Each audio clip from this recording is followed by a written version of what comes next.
नमस्कार।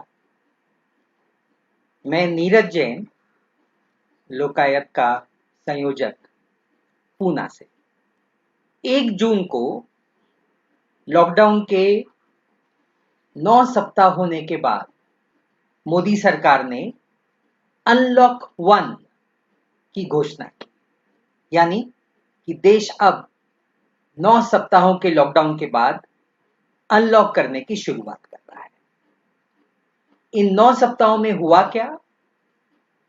24 मार्च को जब मोदी सरकार ने लॉकडाउन घोषित किए थे, तो देश में कुल केसेस लगभग 600 थे। 9 सप्ताह बाद 1 जून को कोरोना केसेस की संख्या बढ़ के 2 लाख हो गई। लगभग 5,000 लोग केसेस से मर चुके थे, यानी डेथ रेट लगभग 3% था। हमारा अंदाज है कि एक्चुअल डेथ रेट इससे काफी ज्यादा है, क्योंकि काफी परिचित ये बता रहे हैं कि डॉक्टर्स को प्रेशराइज किया जा रहा है कि कोरोना से मरने वाले लोगों को कोरोना के नाम पे न आइडेंटिफाई किया जाए, उनको हार्ट अटैक के नाम से, डायबिटीज के नाम से मरा हुआ दिखा दिया जाए, ताकि कोरोना का डेथ रेट कम दिखे। यानी केसेस बढ़ते चले जा रहे हैं। सरकार इस संकट से लड़ने के लिए जो कदम उठाने चाहिए थे, जैसे हेल्थ फैसिलिटीज को सुधारना चाहिए था, उसके बारे में कोई कदम नहीं उठाए गए। हमारी स्वास्थ्य व्यवस्था संकट में थी। इसका सबसे बड़ा इंडिकेटर यह है कि लॉकडाउन के इन 9 सप्ताहों के बाद भी भारत का टेस्टिंग रेट दुनिया के बहुत सारे देशों से बहुत कम है। यूरोप के विकसित देश प्रति लाख 6 से 8 हजार लोगों की टेस्टिंग कर रहे थे, लेकिन भारत सिर्फ 300 की टेस्टिंग कर रहा था। भारत दुनिया की सूची में लगभग 130-135 नंबर पर है, दुनिया के देशों की सूची में टेस्टिंग के मामले में। यही कारण है कि एक तरफ टेस्टिंग रेट बहुत कम है, तो दूसरी तरफ सरकारी अस्पतालों में मरीज ओवरफ्लो कर रहे हैं, उतने बिस्तरे नहीं हैं, डॉक्टर्स कम पड़ रहे हैं। जो तस्वीरें मिलती हैं सरकारी अस्पतालों की, उनको देखने पर रोना आ जाता है। जहां तक बीमारी से लड़ने की बात है, उसका लड़ने का एक महत्वपूर्ण तरीका यह है कि जो असिम्प्टोमेटिक पेशेंट्स हैं, यानी जिनको कोरोना से जो पीड़ित हैं लेकिन सिम्टम्स नहीं दिख रहे हैं, उनको या तो टेस्टिंग करके आइडेंटिफाई किया जाए, या क्योंकि उनको कोरोना मिला है किसी व्यक्ति के संपर्क में, तो सारे संपर्कों को क्वारंटाइन किया जाए। यानी कुल मिलाकर बीमारी को फैलने से रोकने के लिए बहुत जरूरी है कि असिम्प्टोमेटिक पेशेंट्स को, लेकिन जो कोरोना से पीड़ित हैं, उनको आइडेंटिफाई करके उनको आइसोलेट किया जाए। लेकिन सरकार ने यह भी प्रयास छोड़ दिया है। अब सिर्फ जो मरीज जिनके सिम्टम्स दिख रहे हैं उनको क्वारंटाइन करने की बात चल रही है, और जहां जहां पे कोरोना मरीज मिल रहे हैं, बस्तियों में विशेषकर, उनको सील कर दिया जा रहा है। जो थोड़े बहुत क्वारंटाइन सेंटर्स हैं, उनकी हालत बहुत खराब है।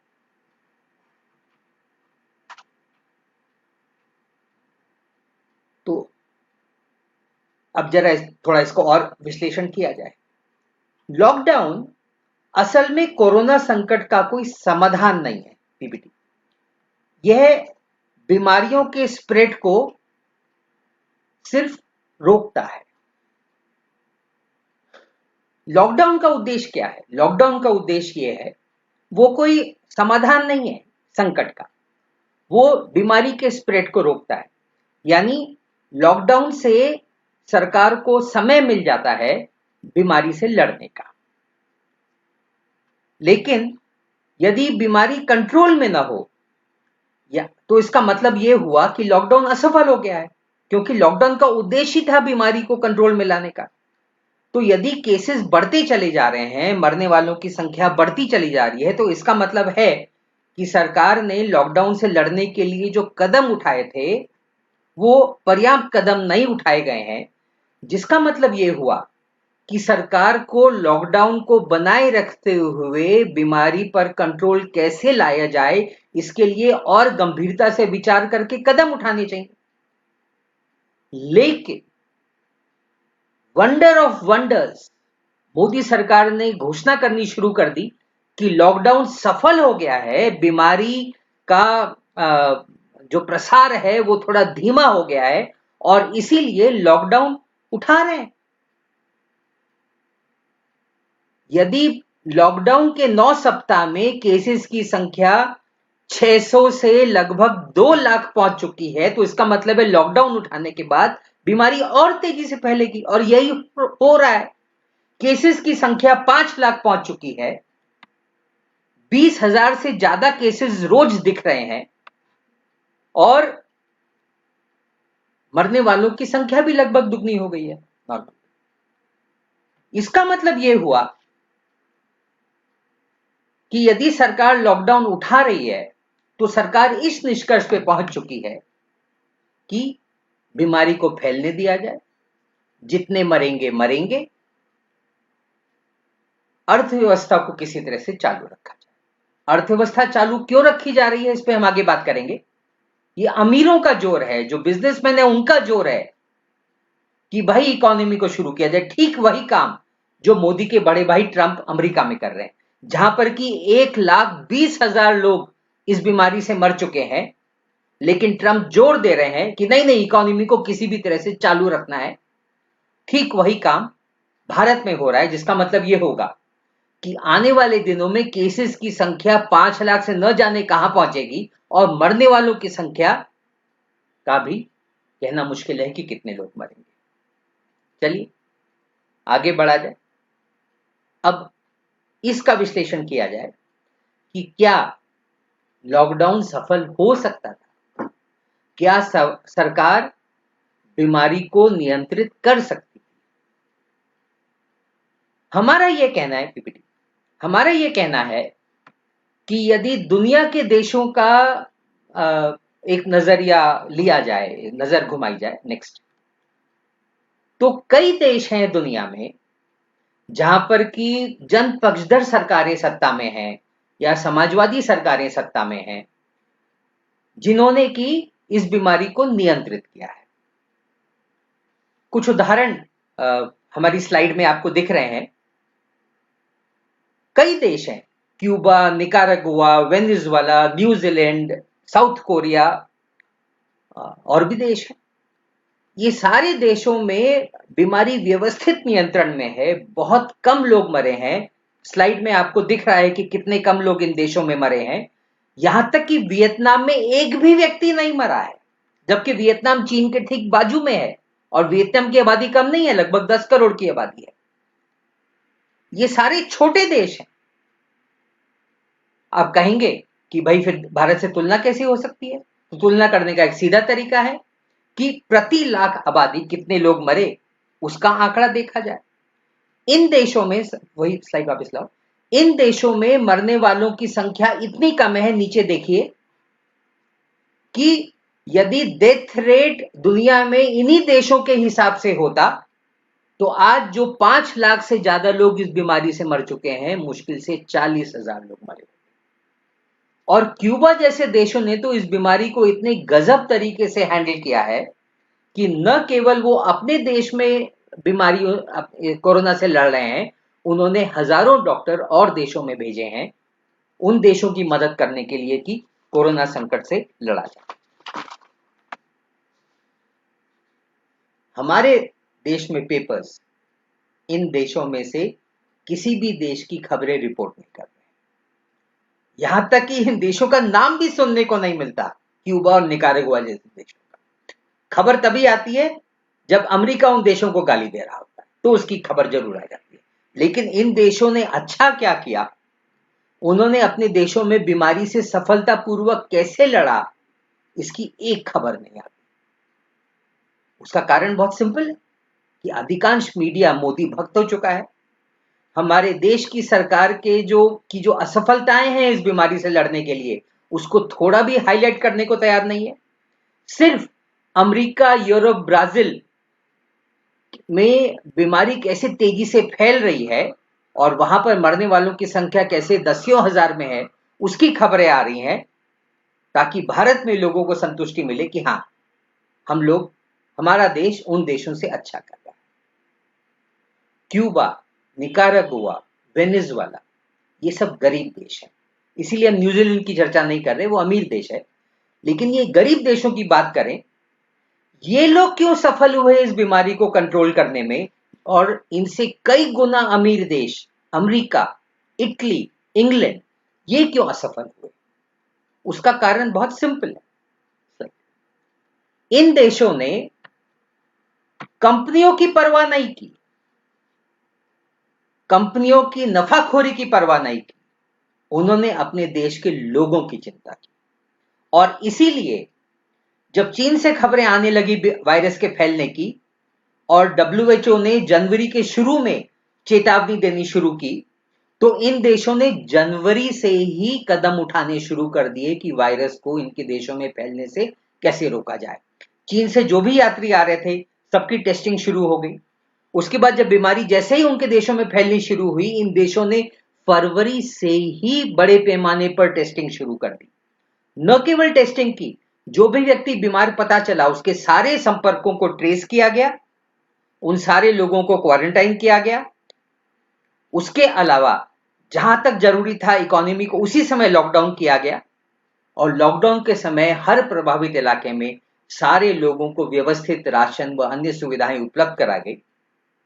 परिणाम ये था, नेक्स्ट स्लाइड, कि सिर्फ 2 महीनों में इन देशों में बीमारी कंट्रोल में आ गई। ये स्लाइड देखिए कि आज इन देशों में जो एक्टिव केसेस हैं, यानी जो बीमार हैं, आइडेंटिफाइड हैं इस बीमारी से, उनकी संख्या कितनी कम है। क्यूबा में सिर्फ 45, और वेनेजुएला में थोड़ी ज्यादा है, 3,500, लेकिन उसमें से सिर्फ 10 सीरियस है। यानी ये देश अब इत्मीनान से अपनी इकोनॉमी को अनलॉक कर सकते हैं वापस। दूसरी तरफ जो अमीर देश हैं लेकिन नग्न रूप से पूंजीवादी देश हैं, अमेरिका, यूरोप के देश, पश्चिमी यूरोप के देश विशेषकर, जहां की सरकारों ने अपनी कंपनियों के नफे की ज्यादा चिंता की, लोगों के स्वास्थ्य को अनदेखा किया, और इसीलिए उन्होंने कोरोना वायरस से लड़ने के लिए शुरू में कदम नहीं उठाए। उन्होंने कोशिश की कि मैक्सिमम पॉसिबल इकोनॉमी को खुला रखा जाए। जब बीमारी बहुत तेजी से फैलने लगी मार्च में, तब उन्होंने अपने देशों में कदम उठाए, लॉकडाउन किया और बीमारी को फैलने से रोकने के लिए कोशिशें की, लेकिन तब तक बहुत देर हो चुकी थी और इन देशों में बीमारी बहुत तेजी से फैली और दसियों हजार की संख्या में इन देशों में लोग मरे। यूएस में तो 1 लाख से ज्यादा लोग मर चुके हैं। वर्ल्ड वॉर 1 से ज्यादा लोग अमेरिका में सिर्फ करीब 3 महीनों में इस बीमारी से मर चुके हैं, और इसके बावजूद ट्रंप महाशय क्लेम कर रहे हैं कि उन्होंने अपने देश में बीमारी से बहुत सफलतापूर्वक संघर्ष किया है। ये अधिकांश मौतें रोकी जा सकती थी। जैसा मैंने पहले भी बताया कि यदि ये देश क्यूबा, निकारागुआ जैसे कदम उठाए होते, तो 5 लाख के बदले दुनिया में सिर्फ 40,000 मौतें हुई होती।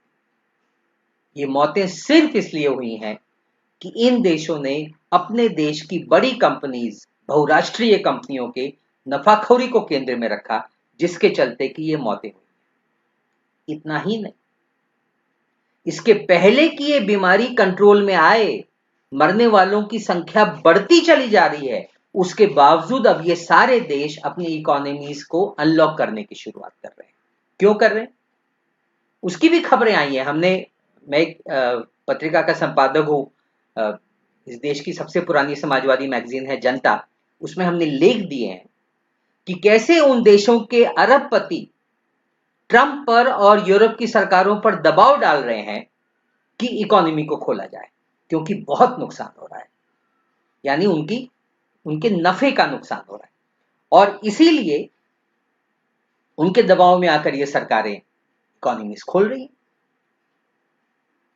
वो पूंजीपति नहीं जाएंगे इन कारखानों में काम करने के लिए, वो अपने महलों में रहेंगे।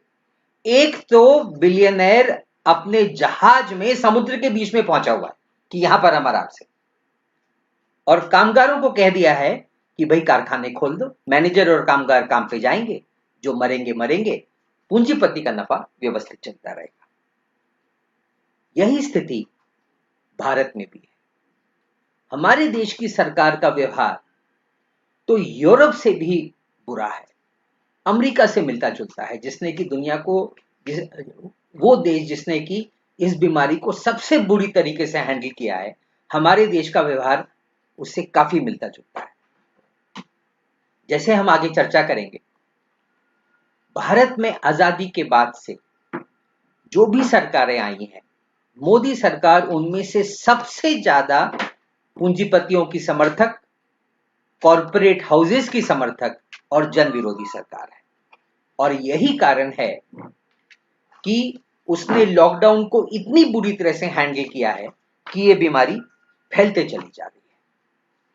और अब बीमारी के फैलने के बावजूद इकोनॉमी को फिर दोबारा अनलॉक किया जा रहा है, ताकि इस देश की बड़ी कंपनियां और भारत में जो विदेशी कंपनियां आई हुई हैं, उनके प्रॉफिट्स, उनका नफा फिर दोबारा वो बनाना शुरू कर सके। मोदी सरकार के व्यवहार का अगली स्लाइड थोड़ी और गहराई में चर्चा करें।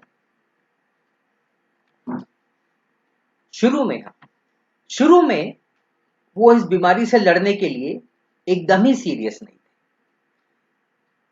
2.5 महीने बिता दिए, एक कदम नहीं उठाया। उलट फरवरी में ट्रंप महाशय भारत आए हुए थे, तो उनके स्वागत में जलसे हो रहे थे। दिल्ली में भाजपा दंगे ऑर्गेनाइज करा रही थी, और इस बहाने जो एनआरसी सीए विरोधी देशव्यापी आंदोलन चल रहा था, उस पर हमला बोला जा रहा था। मध्य प्रदेश में साजिशें रची जा रही थी ताकि कांग्रेस की सरकार गिराई जा सके और भाजपा की सरकार वहां पर स्थापित की जा सके। जब यह सब हो गया तो अचानक 24 मार्च को 4 घंटे की नोटिस पर लॉकडाउन घोषित कर दिया गया। वो भी स्पष्ट है कि ये बिना किसी तैयारी के घोषित किया। ये सरकार ने उसके बाद जो किया उससे भी समझ में आता है। अगली स्लाइड।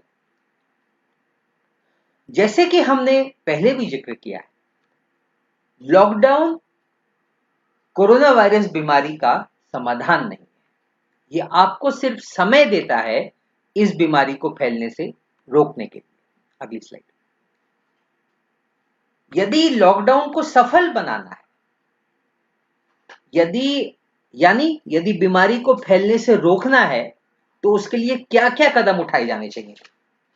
पहला ये कि क्योंकि देश के 90% लोग इनफॉर्मल सेक्टर में काम करते हैं, यानी वो लोग रोज कमाते हैं, उनमें से अधिकांश लोग, इनमें से कुछ इनफॉर्मल सेक्टर में अच्छा भी कमाते हैं, लेकिन उनमें से अधिकांश यानी 80% से ज्यादा लोग वो इतना कम कमाते हैं, रोज कमाते हैं, रोज खाते हैं, कि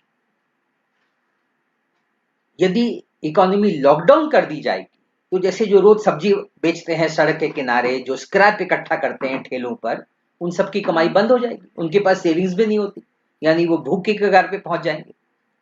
तो पहला कदम ये उठाना चाहिए था कि यदि लॉकडाउन करना है तो इसकी पूरी तैयारी होनी चाहिए थी कि इन सारे लोगों को कम से कम राशन उपलब्ध कराया जाए, राशन उनके घर पहुंचवाया जाए, राशन की व्यवस्था वगैरह के द्वारा। और उसके अलावा क्योंकि वो सब बेरोजगार हो जाएंगे तो उनको कुछ आर्थिक मदद पहुंचाई जाए। दूसरा कदम स्लाइड जो उठाया जाना चाहिए था वो ये था कि देश की स्वास्थ्य सुविधाओं को बेहतर बनाया जाए। भारत की स्वास्थ्य व्यवस्था भयंकर संकट में है। लैंसेट की तो एक रिपोर्ट बहुत तीखी आलोचना करती है भारत की स्वास्थ्य सेवा की परिस्थिति पर। लैंसेट इस दुनिया की स्वास्थ्य व्यवस्था संबंधी सबसे अच्छी पत्रिकाओं में से मानी जाती है। उसका कारण यह है, इस संकट का कारण यह है कि भारत सरकार की जो स्वास्थ्य सुविधाओं पे खर्चे हैं, जो पब्लिक हेल्थ एक्सपेंडिचर है, वो दुनिया के अधिकांश देशों से कम है। भारत सरकार जीडीपी का लगभग 1 से 1.5% स्वास्थ्य सुविधाओं पे खर्च करती है। उसकी यदि और देशों से तुलना की जाए तो ज्यादातर विकसित देश 5, 6, 7% जीडीपी का खर्च करते हैं। जो विकसनशील देश भी हैं वो भी 3 से 5% खर्च करते हैं और भारत 1 से 1.5% खर्च करता है। यदि ये जो आंकड़ा है 1.5% और यूरोप का 7%, इससे लगता है कि फर्क सिर्फ थोड़ा ही है, वो सिर्फ भारत से 4-5 गुना ज्यादा खर्च करते हैं, लेकिन मामला इतना नहीं है। इस आंकड़े के पीछे एक और असमानता छिपी हुई है। भारत की आबादी ज्यादा है और रिलेटिवली भारत का जीडीपी कम है, भारत ज्यादा गरीब देश है। उसके चलते यदि प्रति व्यक्ति कितना खर्च किया जा रहा है उसकी तुलना की जाए तो भारत सरकार प्रति व्यक्ति स्वास्थ्य पर 1100 रुपए सालाना खर्च करती है। टेबल देखिए, स्लाइड देखिए। और विकसित देश प्रति व्यक्ति प्रति साल 3 लाख रुपए खर्च करते हैं, यानी लगभग 300 गुना ज्यादा। ये तुलना।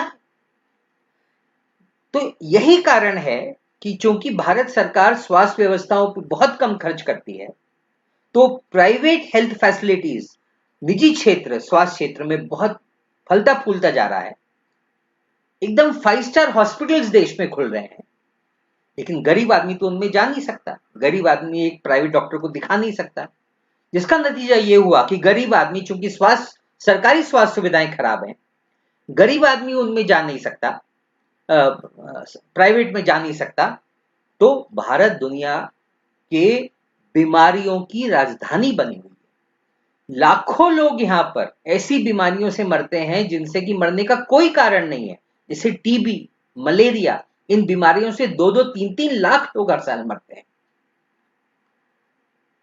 तो ऐसी स्वास्थ्य सुविधा जो इतनी खराब हो, ऑब्वियसली इस तरह की स्वास्थ्य सुविधा एक महामारी से कैसे लड़ेगी?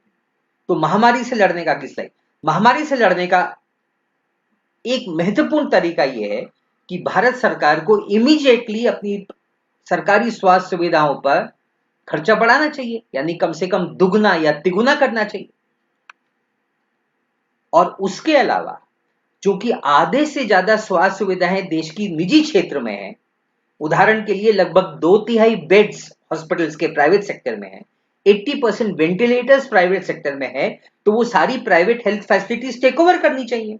ये तो पूंजीवादी देशों ने भी की है, जैसे स्पेन ने ये किया है, न्यूजीलैंड ने ये किया। जहां पर बीमारी फैलने लगी तो उन्होंने सारे प्राइवेट हॉस्पिटल्स को टेक ओवर किया ताकि कोरोना बीमारी संकट से लड़ा जा सके। जब भारत सरकार बार बार कहती है कि ये एक युद्ध है कोरोना संकट के खिलाफ, इस महामारी के खिलाफ, और युद्ध में आप पूरे देश को गोलबंद करते हो, तो जो इस युद्ध के केंद्र में है स्वास्थ्य सुविधाएं, उनमें से आधे से ज्यादा जो निजी क्षेत्र में है, उनको आप नहीं लेकर आओगे तो कैसे चलेगा? तो ये होना ही चाहिए था। उसके अलावा जो तीसरा कदम उठाया जाना चाहिए था सरकार के द्वारा, वो ये था कि इस बीमारी से लड़ने के लिए लोगों को मोबिलाइज किया जाए। मतलब क्या? देश में एक काफी आबादी है जो अलग अलग जन संगठनों में संगठित है, जैसे ट्रेड यूनियंस हैं, किसानों के संगठन हैं, विद्यार्थी संगठन हैं, महिलाओं के संगठन हैं। ये सारे संगठनों की ऐसे समय पे जरूरत थी। जैसे मैंने पहले कहा, यदि इसको हम समझ लें कि ये एक भयंकर संकट है, एक प्रकार का युद्ध है, तो आपको देश की सारी जनता को इसमें शामिल करना पड़ेगा। क्यों उसकी जरूरत है? क्योंकि सारे जो कोरोना पीड़ित हैं, जो जिनको आप आइडेंटिफाई करते हैं टेस्टिंग के द्वारा, उनके सारे संपर्कों को भी चिन्हित करना पड़ेगा। यदि आपके पास उतनी टेस्टिंग फैसिलिटीज नहीं है तो उन सारे संपर्कों को क्वारंटाइन करना पड़ेगा। अब इतने बड़े पैमाने पर लोगों को ट्रेस करना कि कौन किस किस से मिला, उन सारे लोगों को चिन्हित करना, उनको क्वारंटाइन करना, और उसके साथ ही फिर उनको राशन व अन्य चीजें उपलब्ध कराना, क्योंकि यदि आप लोगों को क्वारंटाइन करते हो तो फिर उनको राशन, पानी और जरूरी चीजें उपलब्ध करानी होंगी। तो इतने बड़े पैमाने पर पूरे देश की आबादी में यदि ये सब करना है तो उसके लिए लोगों को समझाना पड़ेगा ये संकट लोगों को क्वारंटाइन होने का महत्व समझाना पड़ेगा और उसके साथ ही आम आबादी को गोलबंद करना पड़ेगा कि सब लोग सहयोग करें इस बीमारी से लड़ने के लिए। मैंने जिन देशों की पहले चर्चा की, क्यूबा वगैरह, निकारागुआ, उन सारे लोगों ने यही किया, उन सारे देशों ने यही किया। हमको भी यही करना चाहिए था। हमारे देश में ये किया भी गया है। ये केरल ने किया, एकमात्र राज्य हदीस है जिसने कि इस बीमारी से सफलतापूर्वक संघर्ष किया है। उसमें केरल ने इस बीमारी से लड़ने के लिए फरवरी से ही कदम उठाने शुरू कर दिए थे और उसी समय उन्होंने जो भी यात्री बाहर से आ रहे थे विदेशों से, उनको मतलब उनका ध्यान रखा कि वो किस किस से मिल रहे हैं, उनको मॉनिटर किया। जैसे यदि वो उनके सिम्टम्स दिखने लगे बीमारी के तो उनको तुरंत टेस्ट किया, उनके सारे संपर्कों को क्वारंटाइन किया। इस प्रकार से दसियों हजार लोगों को क्वारंटाइन किया। और उसके अलावा फिर जब लॉकडाउन घोषित हुआ तो उसके पहले से ही केरल ने तैयारी शुरू कर दी थी कि पूरे राज्य भर में कम्युनिटी किचन्स की शुरुआत की जाए। लॉकडाउन होने के बाद उन्होंने एक व्यापक रिलीफ पैकेज घोषित किया जिसमें कि सारे लोगों को फ्री में राशन उपलब्ध कराया गया। सारे जन संगठनों को मोबिलाइज किया गया इस सारे काम में। और उसका परिणाम यह है कि केरल में बीमारी व्यवस्थित कंट्रोल में है। सिर्फ स्लाइड देखिए, आज तक सिर्फ 22 लोग मरे हैं। 3.5 करोड़ की केरल की आबादी है। यदि बाकी देश ने केरल के जितने ही इस बीमारी से संघर्ष किया होता, जितनी अच्छी तरह से केरल ने किया है, यदि पूरे देश ने उतनी ही बढ़िया तरीके से ये संघर्ष किया होता तो आज देश में हमारा अंदाज है मुश्किल से 900 लोग मरे होते। इत्मीनान से लॉकडाउन खोला जा सकता था बिना किसी डर के। लेकिन मोदी सरकार ने, केंद्र सरकार ने ऐसा कुछ नहीं किया।